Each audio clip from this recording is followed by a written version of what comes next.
जमीन के नीचे गरीब ससुराल की ताजा सब्जी खेती।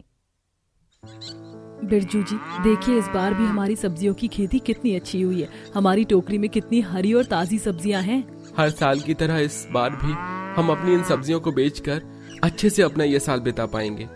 और बहू, तू तो गर्भवती भी है। इस साल तो हमें अच्छी सब्जियों की और ज्यादा जरूरत थी। जहाँ एक तरफ बिरजू अपने पूरे परिवार के साथ अपनी हरी सब्जियां तोड़कर टोकरी में डाल रहा होता है, तो वहीं दूसरी तरफ हरिया और उसका पूरा परिवार उनकी खुशी देखकर जल रहे होते हैं। और देख रहे हो बिरजू भैया को, उनका पूरा परिवार कितना खुश है। इस साल भी उनकी सब्जियां एकदम हरी भरी ताजी हुई हैं। उनकी टोकरी देखो, सब्जियों से भरी पड़ी है। और एक हमारी टोकरी देखो, इसमें बस सड़ी गली सब्जी है। देखो, अगर तुमसे खेती नहीं होती तो ये काम छोड़कर कोई दूसरा काम कर लो, ताकि हमारी सही से रोजी रोटी चल सके। तारा हरिया को खरी खोटी सुनाकर अपने घर चली जाती है और हरिया भी उदास अपने घर जाता है। तो वहीं बिरजू भी अपने पूरे परिवार के साथ घर जाता है। माँ जी, आप जब तक सब्जी साफ करके काट लीजिए, काजल खाना बना लेगी, तब तक मैं तबेले से होकर आती हूँ। माँ, मैं भी तुम्हारे साथ चलूंगी।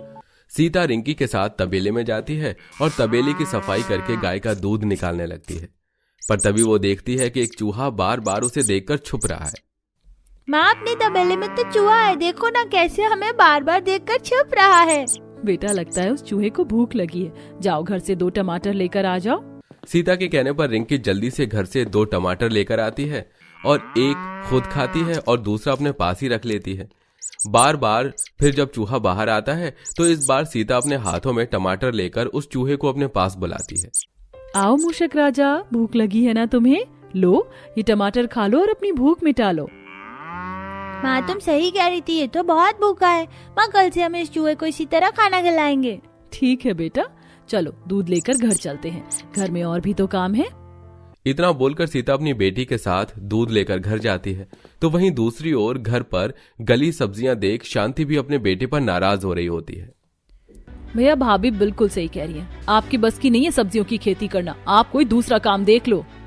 माँ, सबके घर वाले ताजी सब्जियाँ बनाते हैं, बस तुम ही सड़ी गली वाली सब्जी बनाती हो। सब्जी में स्वाद भी नहीं आता, मुझे नहीं खाना। अरे आप सब तो मेरे पीछे ही पड़ गए।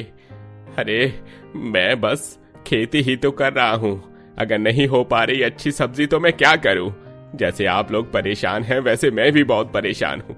कृपया ऐसी बातें करके मुझे और परेशान मत करो।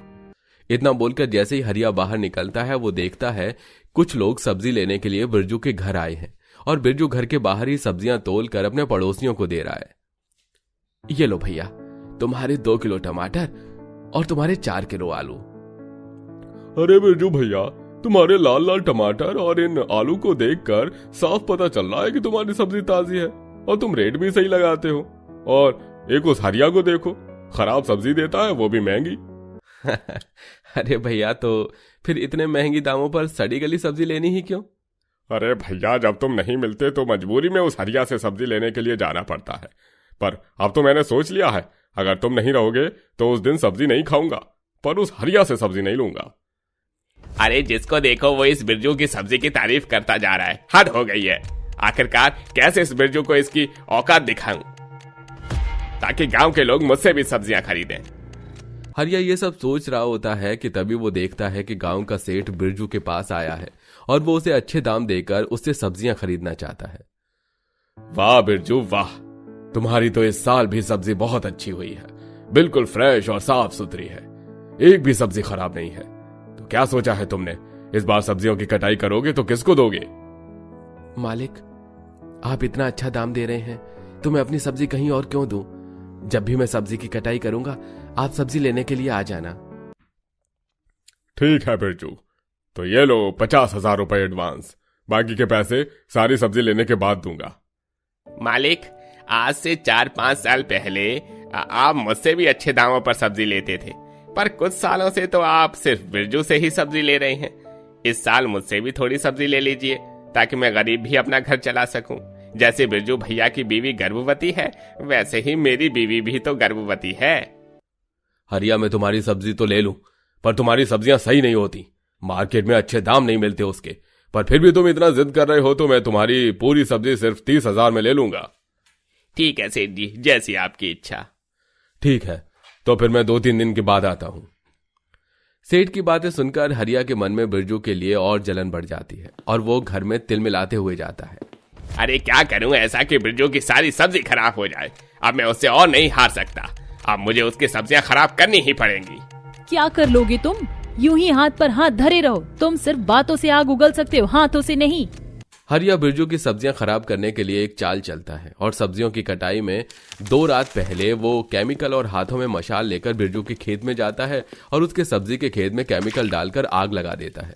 और अगली सुबह जब बिरजू अपने परिवार के साथ अपनी सब्जियों की बर्बाद फसल देखता है तो वो फूट फूट कर रोने लगता है। माँ, भाभी, भैया, अब हम क्या करेंगे? हमारी तो सारी सब्जी ही बर्बाद हो गई। भाभी भी गर्भवती हैं। अब कैसे हमारा ये साल बीतेगा? बेटा, मेरा तो दिमाग ही काम नहीं कर रहा। बिरजू बेटा, अब तू ही कुछ सोच। माँ, मैं क्या सोचूं? सेठ ने मुझे एडवांस पैसे दे दिए हैं। अब मैं उसे सब्जी कहाँ से ला कर दूंगा? न मेरे पास देने के लिए पैसे हैं और ना ही सब्जी। आप ऐसे निराश मत होइए। हमारा पूरा परिवार एक साथ है। हम कोई तरकीब निकाल लेंगे। और हमारे पास हमारा गौशाला भी तो है। इस साल हम उसी से अपनी रोजी रोटी चलाएंगे। चल रिंकी, हम दूध निकाल कर लाते हैं। बिरजू के घर वालों के आंसू देख हरिया को बहुत खुशी मिलती है और सीता अपने सभी घर वालों को समझाकर अपनी बेटी के साथ तबेले में जाती है और बैठकर रोने लगती है। तभी वहां वही चूहा आता है और रिंकी चूहे को टमाटर खिलाती है और टमाटर खाकर चूहा सीता से बोलता है, मत रो, मैं एक जादुई चूहा हूँ। यहाँ कई सालों से रह रहा हूँ और बहुत समय से भूखा था, पर तुमने मेरी भूख शांत की, इसलिए मैं तुम्हें एक जादू दिखाऊंगा। पर वो जादू सिर्फ एक बार ही हो पाएगा, इसलिए जो भी करना हो एक बार में ही करना। मुझे तो यकीन ही नहीं हो रहा तुम इंसान की तरह बात कर रहे हो। और कैसा जादू? 1 मिनट, मैं अकेले कुछ नहीं कर पाऊंगी। मैं अभी अपने घर वालों को बुला कर लाती हूँ। सीता अपनी बेटी के साथ जल्दी से घर जाती है और सारी बात अपने घर वालों को बताती है। किसी को भी सीता की बात पर विश्वास नहीं होता और वो सभी तबेले में आते हैं जहां जादुई चूहा उन्हें भूसा हटाने के लिए कहता है।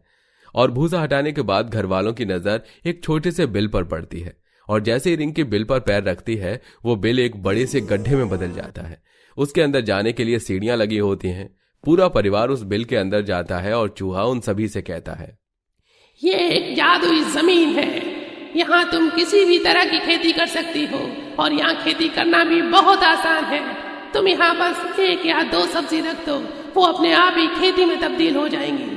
बिल्कुल ताजा सब्जियां होंगी और हाँ, यहाँ सिर्फ एक बार ही फसल होगी, उसके बाद ये जमीन बंजर हो जाएगी। अगर ऐसा है तो फिर तुम कहाँ जाओगे? इस जादुई जमीन का तो जादू खत्म हो जाएगा। जानता हूँ, पर मैं तुम्हारी मदद करना चाहता हूँ क्योंकि तुमने मेरी बहुत मदद करी थी। अब जल्दी से इसमें फसल उगा लो। चूहे के कहने पर पूरा परिवार हल लेकर वहां हल जोतने लगते हैं और वो जैसे तैसे करके हल जोतते हैं। अपने आप ही जमीन बढ़ती जाती है जहां वो आलू प्याज जैसी कई सब्जियां डालते हैं और वहां अपने आप ही आलू टमाटर की खेती होने लगती है और एक ही दिन में जमीन के नीचे बहुत अच्छी सब्जियों की खेती हो जाती है। मुझे यकीन नहीं हो रहा, कल सेठ आने वाला है और आज हमारी इतनी अच्छी सब्जियों की फसल हो गई। माँ जी, हमारे पास समय नहीं है, अब जल्दी से सब्जियां तोड़ लेते हैं। कल सुबह होते ही सेठ जी आ जाएंगे। भाभी, आपने बहुत काम कर लिया, अब आप आराम करो, बाकी का काम हम सब कर लेंगे। इस तरह सीता आराम करती है और पूरा परिवार जमीन के नीचे की खेती में से सब्जियां तोड़ते हैं। तो वहीं दूसरी ओर खेत और घर पर बिरजू के परिवार को न देखकर सेठ परेशान हो जाता है और वहां से जाने लगता है। सेठ जी, मुझे तो पता ही था वो 1 नंबर का गद्दार आदमी है। अब तो हमारे अलावा कोई नहीं है जो आपको सब्जी दे सके। किसने कहा? हम तो अपनी सब्जियां लेने के लिए गए थे जो हमने तबेले में रखी थी। ये लो सेठ जी, आपकी सारी सब्जियां। अरे वाह बिरजू, यह सब्जी तो पहले की सब्जी से भी ज्यादा ताजी लग रही है। इसके तो मुझे मार्केट में अच्छे दाम मिलेंगे। ये लो तुम्हारे बाकी की रकम। सेठ बिरजू और उसके पूरे परिवार को पैसे देकर वहां से चला जाता है और वो ये सब देखकर हरिया अंदर ही अंदर जल जाता है। तो वहीं बिरजू और उसका पूरा परिवार पैसे लेकर अपने घर में जाते हैं और हर साल की तरह इस साल भी अपनी रोजी रोटी अच्छे से गुजारते हैं। कितनी ठंड हो रही है। इस ठंड के मौसम में तो सुबह सुबह उठा भी नहीं जाता है। आज फिर देरी होगी उठने में। अपर्णा के भी कॉलेज जाने का समय हो गया है। कहीं इसका नाश्ता बनाने में देरी ना हो जाए। जल्दी से जाकर नाश्ते की तैयारी करती हूँ। सुरेखा जैसे ही ठंड में कपकपाते हुए किचन में नाश्ता बनाने के लिए जाती है तो वो देखती है कि सुरेखा की बेटी अपर्णा किचन में पहले से ही खाना बना रही है। अरे माँ, आप इतनी जल्दी उठ गई? अभी तो नाश्ता बनाने में थोड़ा वक्त है, आप जाकर थोड़ी देर और सो जाइए। अरे अपर्णा बेटा, तू इस वक्त किचन में क्या कर रही है? तुझे कितनी बार मना किया है कि ठंड में ज्यादा अपने बिस्तर से बाहर मत निकला कर। वैसे ही इतनी कड़कड़ाती ठंड में तू कॉलेज जाती है, ये क्या कम है हमारे लिए? मैं यंग हूँ और मुझे इतनी ठंड नहीं लगती है। मैं जानती हूँ जब भी ठंड का मौसम शुरू होता है तो आपके जोड़ों में दर्द शुरू हो जाता है, इसलिए अब जब तक ठंड का मौसम रहेगा सुबह का नाश्ता मैं ही बनाऊंगी। जरूर मैंने और तेरे पिताजी ने पिछले जन्म में कुछ पुण्य का काम किया होगा जो हमें इतनी समझदार और प्यारी बेटी मिली है। लेकिन बेटा, हमसे इतना भी प्यार और हमारा इतना भी ख्याल मत रख। जब शादी करके अपने ससुराल जाएगी तो हमारे बिना कैसे रह पाएगी? हमें याद करते करते तू बेकार परेशान होती रहेगी। मॉम, मैंने तो इसका भी प्लान सोच रखा है। मैं कहीं आसपास ही शादी करूंगी, फिर देखना मैं रोज आपके पास आऊंगी और आपका और बाबा का ऐसे ही ख्याल रखूंगी। अपर्णा की बात सुन सुरेखा को हंसी आ जाती है। अपर्णा अपने माता पिता की इकलौती संतान थी। उसके चलते अपर्णा के माता पिता ने उसे बहुत लाड़ प्यार से बड़ा किया था। वहीं अपर्णा भी अपने माता पिता से बहुत प्यार करती थी और उनका ख्याल रखने में जरा भी कमी नहीं छोड़ती थी। समय गुजरता है और अपर्णा की शादी हो जाती है। अपर्णा का ससुराल बस उसके मायके से 1 घंटे की दूरी पर था, जिस वजह से अपर्णा को काफी खुशी थी। बढ़िया खुशबू आ रही है खाने में। वैसे माँ बाबा के भी खाने का समय हो गया है। एक काम करती हूँ, उन्हें कॉल कर लेती हूँ। हेलो माँ, कैसी हैं आप? और पापा कैसे हैं? आप लोगों ने खाना खाया? हाँ बेटा, हमने खाना खा लिया है। और बाबा ने दवाई खाई? उनकी दवाई का समय हो गया है। अरे ओ मेरी लाडो, मैंने दवाई भी खा ली है। तू बता, तू कैसी है? सब सही है ना ससुराल में? अपर्णा कॉल पर अपने माता पिता से बात करने में बिजी हो जाती है और अपने ससुराल वालों को खाना देना ही भूल जाती है कि तभी अपर्णा की सास कलावती किचन में आती है और अपर्णा को यूं कॉल पर बात करता देख, अपर्णा बहू, आज हमें खाना देने का इरादा है या नहीं? या सारी रात कॉल पर ही लगी रहेगी? बस 5 मिनट माँ जी, अभी खाना लगाती हूँ।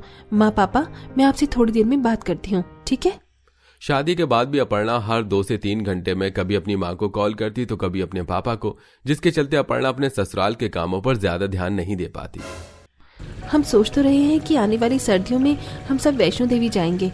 अच्छा, मैं तो कह रही हूँ कि आप और पापा भी हमारे साथ चलिए।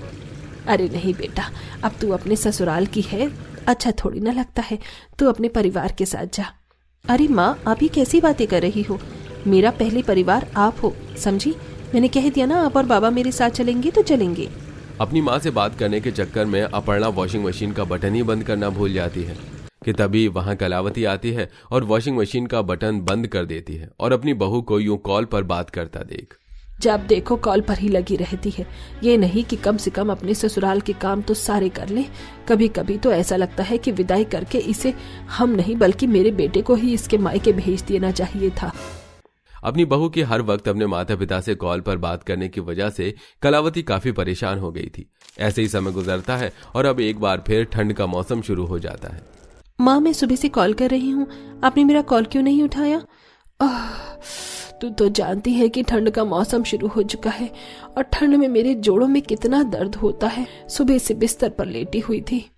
फिर आपने मुझे बताया क्यों नहीं? मैं शाम तक घर आती हूँ। अपर्णा दोपहर तक घर के सारे काम निपटाकर अब अपर्णा अपने मायके के लिए निकल रही होती है। अरे अपर्णा बहू, कहाँ जा रही है? माँ जी, मेरी माँ की तबीयत ठीक नहीं है, इसीलिए अपने मायके जा रही हूँ, रात तक आ जाऊंगी। इतना कहकर अपर्णा कार में बैठती है और तकरीबन 1 घंटे में अपने मायके पहुंच जाती है। कैसी हैं आप? अब तो आपकी तबीयत ठीक है ना? ये देखिए, मैं आपके लिए क्या लेकर आई हूँ। ये ड्राई फ्रूट्स और दर्द के लिए ये तेल। मैं भी आपके लिए अभी गर्मा गर्म चाय बना कर लाती हूँ। अपर्णा चाय बनाती है और अब दोनों माँ बेटियां अंगीठी के सामने बैठकर हाथ तापते हुए ठंड में गर्मा गर्म चाय की चुस्की लेती हैं। अपर्णा अपने मायके में रहती है और काफी देर रात अपने ससुराल पहुंचती है। अरे अपर्णा बहू, तुझे आने में काफी देर हो गई। माँ जी, वो माँ की तबीयत खराब थी तो मैंने ही खाना बनाया था।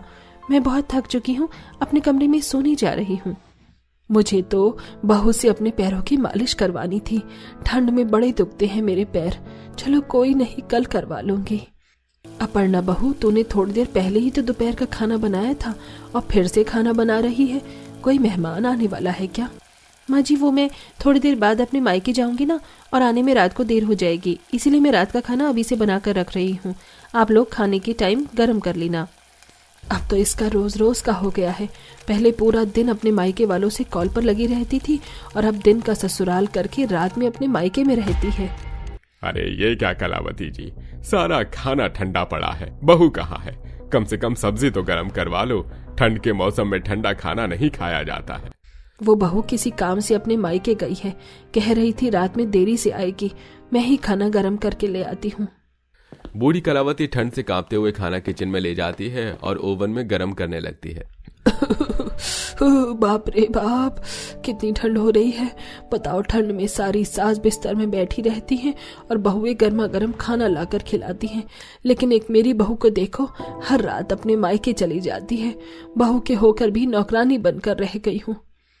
रोज रोज अपर्णा के दिन का ससुराल और रात का मायका की वजह से कलावती काफी परेशान हो गई थी। ऐसे ही एक दिन, अरे ये क्या कलावती बहन, तुम अकेले ही इस बार गोंद के लड्डू बना रही हो? हमने तो सोचा था कि अब तो तुम्हारी बहू आ गई है, दोनों सास बहू ठंड में मिलकर लड्डू बनाएंगी। वो बहू किसी काम से मायके गई है, इसीलिए मैं ही इस बार लड्डू बना रही हूँ। अब तो इसके रोज रोज मायके जाने की वजह से पड़ोसन से भी मुझे सुनने को मिलती है। क्या करूँ मैं ऐसी बहू का। ठंड के मौसम में जहां सारे बूढ़े सास ससुर आराम करते हैं और उनकी बहुएं उन्हें थोड़ी थोड़ी देर में गर्मा गर्म चाय, खाने पीने की चीज और उनका ख्याल रखती हैं, वहीं कलावती इस उम्र में भी सब कुछ खुद ही कर रही थी। शाम के 5 बज गए हैं, चाय की हुड़क लग रही है। कितने सपने देखे थे मैंने कि जब मेरी बहू आएगी तो दोनों सास बहू ठंड में बैठकर गर्मा गर्म चाय की चुस्की मारेंगी, लेकिन इसने तो मेरे सारे सपनों पर अपना मायका फेर दिया। कलावती ठंड से कांपते हुए किचन में जाती है और अकेले चाय बनाने लगती है। वहीं दूसरी तरफ, अरे अपर्णा बेटा, तेरी शादी को अभी ज्यादा दिन नहीं हुए हैं और तू है कि रोज मायके आती है और देर रात तक यहीं रुकती है। ऐसे अच्छे थोड़ी न लगता है। तेरी सास को भी तो तेरी कमी महसूस होती होगी। मैं घर का सारा काम करके आती हूँ, यहाँ तक कि रात का खाना भी बना देती हूँ। आप फिक्र मत करो, सब ठीक है मेरे ससुराल में। आज तो काफी ज्यादा ठंड हो रही है। एक काम करती हूँ, आज रात के खाने में गर्मा गर्म पालक पनीर बना लेती हूँ। आपको और पापा को कितना पसंद है ना पालक पनीर? अपने माता पिता का ख्याल रखने के चक्कर में इस कड़कड़ाती ठंड में अपर्णा धीरे धीरे अपने ससुराल की जिम्मेदारियों को भूलती जा रही थी। ऐसे ही एक शाम, लाइट चली गई। अब अंधेरे में स्वेटर की बुनाई कैसे करूं? मोमबत्ती कहाँ रखी है मैंने?